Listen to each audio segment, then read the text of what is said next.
Hey there, it's Sean Bailey, and welcome to this video where I'm going to go over my webinar funnel with you. I'm going to go over and explain this blueprint with you and show you what all of these pieces mean. Now, back when I first started my online business, I didn't do any webinars. I didn't have any kind of method to set up that was automated to direct the interested people who want to be part of the webinar and have everything happen automatically.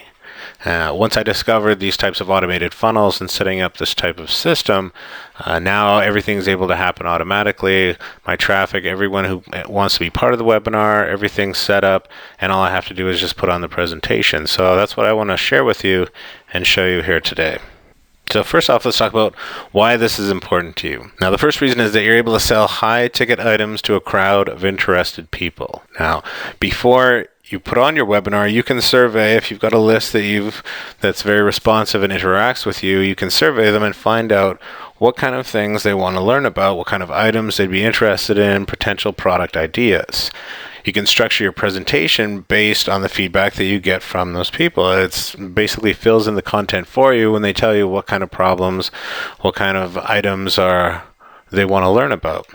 Now, you can also send out, this is important because you can send out multiple reminders to the webinar. This helps maximize your turnout because people are busy. If you just send out one email, you have to be very consistent with this about sending out multiple notifications, especially on the day of your webinar. Maybe a couple notifications on the day of, but make sure that everyone who's signed up knows about your webinar many times over. Next reason this is important is because they're going to be able to bond with you during the webinar, right? You're not just sending them to some sales page that's trying to convert them into a customer. They're going to get a chance to hear you interact on the webinar as far as Q&A, and you should be telling them your story during the webinar so that they get to know, like, and trust you, because those three things are very important, and you want that kind of bonding to happen so that they are able to buy from you at the end of the webinar when you make your offer. Now, personal stories, deep personal stories, are the kind of things that create incredible bonding with people. When you share a story with yourself about someone, that automatically makes them more inclined to want to like you. Now, once they've bonded with you and you've given them good content, the sales process is infinitely easier. So the next reason that this is important for you is you give an excellent webinar with an offer at the end of the webinar. Now, here's an immediate opportunity to buy from you, but you've got Q&A at the end to handle any kind of objections that come up. You know the types of objections that are going to come up because you're smart like that. You've sat down and you've figured this out in advance because you're ready to deal with objections. You're not going to sit back and hope and pray that they don't ask certain questions or make certain objections because you don't know how to handle that or you don't want to handle that. So the Q&A is especially important at the end because that's going to push people over the edge who are kind of on the fence. Now, as for people who go past that and are still on the fence, you're able to follow up with them again automatically with follow-up emails that direct them towards the replay. So if something happened maybe partway through, they had to switch off because life got in the way. Now you've given them reminders, a way to get back to your webinar so that they can watch it again, take in the content, and pick up where they left off. Now, what you can also do is create scarcity with cart closing messages afterwards. You can say, this is the last call replay, last call for this program, and tell them that the cart is going to close at a certain time. But you have to make sure that you follow through and actually close that cart.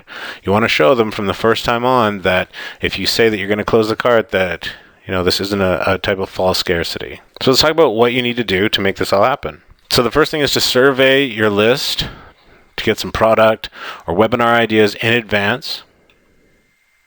And you will want to promote your webinar externally through social media channels. You want to advertise on Facebook, Twitter, wherever, and make sure that you've got your webinar, the offer to attend your webinar, in front of the right people. You've done your targeting. You know what kind of person you want on your webinar. Next, you want to create your webinar script and your webinar presentation.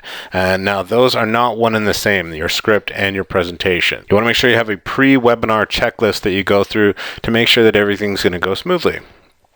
Next, I recommend having a nice cold drink on hand because usually with any type of webinar, you're going to be going for at least 45 minutes. Others have gone on for several hours. So you're going to want to have something on hand because you're going to be doing a lot of talking.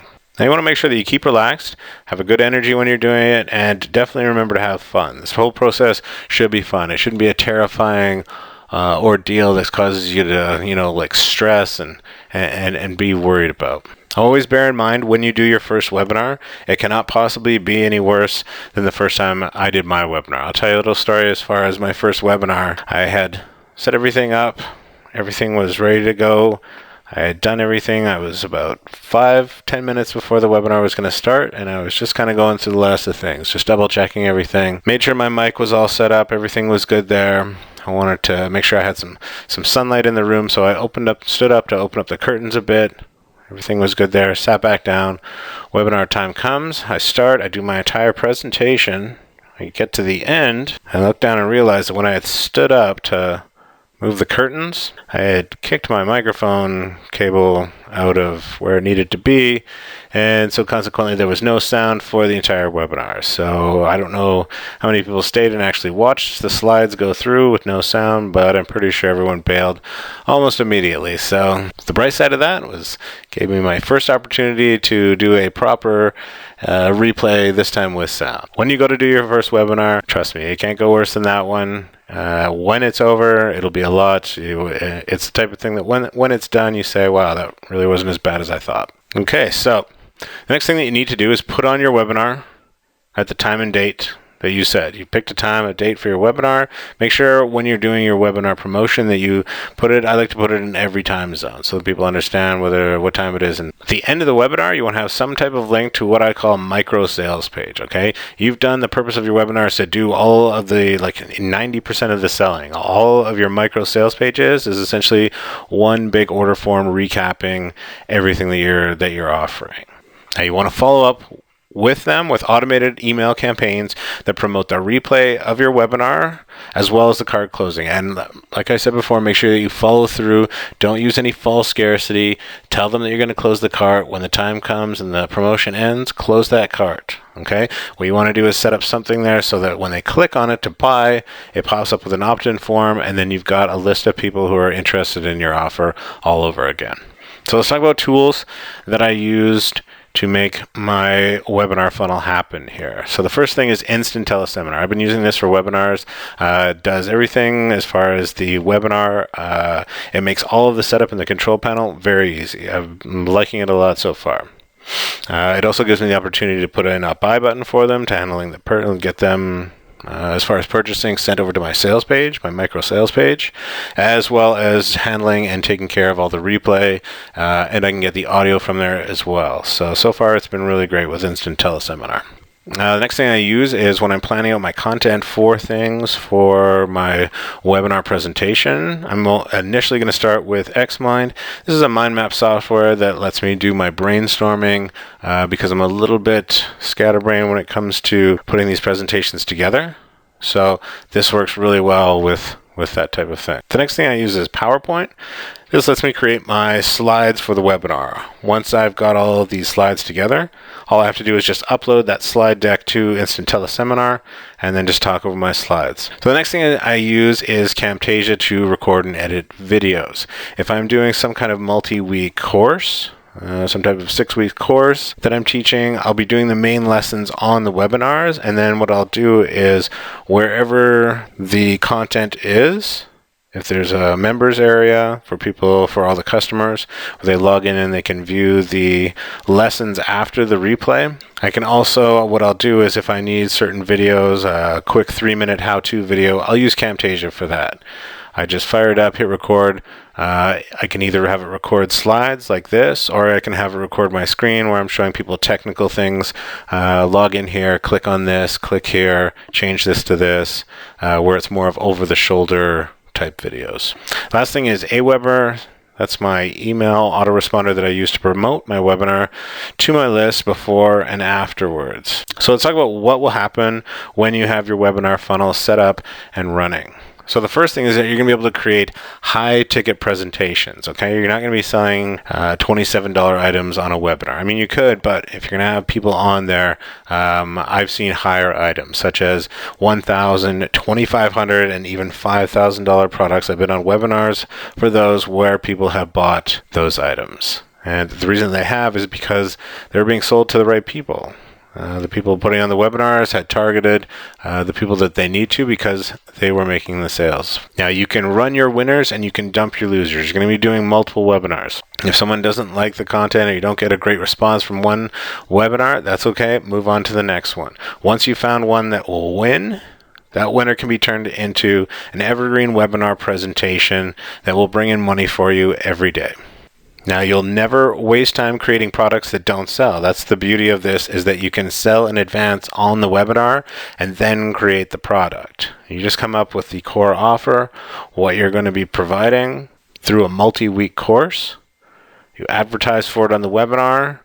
If people respond to it and buy it, then you go ahead and create the product. And this way you're getting paid in advance instead of creating a product and trying to sell it, because I've made that mistake before, and it's very hard to be successful doing it that way. So again, you're going to get paid to create the products after they've been validated. This way you know you've had people purchase, say that they want this product, and then all you do is go ahead and put on, if it's a multi-week course, you go ahead and put on 4 more webinars or 6 more webinars and break the course down and just do the teaching. So next we're going to look at the actual blueprint here for the webinar funnel. I'm going to break it down from left to right as far as all of the pieces here. So we see under the first part is the attract, all the different ways I talked about that I'm going to promote my webinar, whether it's externally, a list, a solo ad, Facebook, Twitter, content, blog posts, lots of different ways to get people to your webinar registration page. Now, once they get to the webinar registration page, I like to set up a PDF, some type of webinar handout, something that they can print out and bring to the webinar that's got empty fields on it that they can take notes and fill in with the content that I'm going to give them on the webinar. Now, on my thank you page, after they've opted in, I've got a social media sharing option, and what that does, they click on it to share it over Twitter or Facebook. It's going to direct that person who sees that share and clicks on it back to my webinar registration page, not the thank you page. I want them to go to the webinar registration page so that they can opt in and be part of the webinar. Now, after they've opted in, I'm going to have at least a 3 email sequence reminding them about the webinar beforehand, a couple days out, day of, a couple times on the day of the webinar. On the actual webinar itself, that's a page provided by Instant Teleseminar. I send that out, and it's a unique individual link. So they get to the webinar, I put on the presentation. After the webinar, I direct them towards my sales page, and then they can go ahead and buy it. If they get to the sales page, they're going to get follow-up afterwards, at least a 3 email campaign where I'm telling them about the cart closing, and I take them through that whole sequence. And again, once it's done, I close the cart on them, but I leave an opening for the people who want to opt in because they were interested in the product and came after the cart closed. So those people, if you give them the chance to opt in, they probably will. So there you go. There's the entire webinar funnel. I hope you can take this and use this yourself and get this up and running. I'll see you in the next video. Take care. Thanks.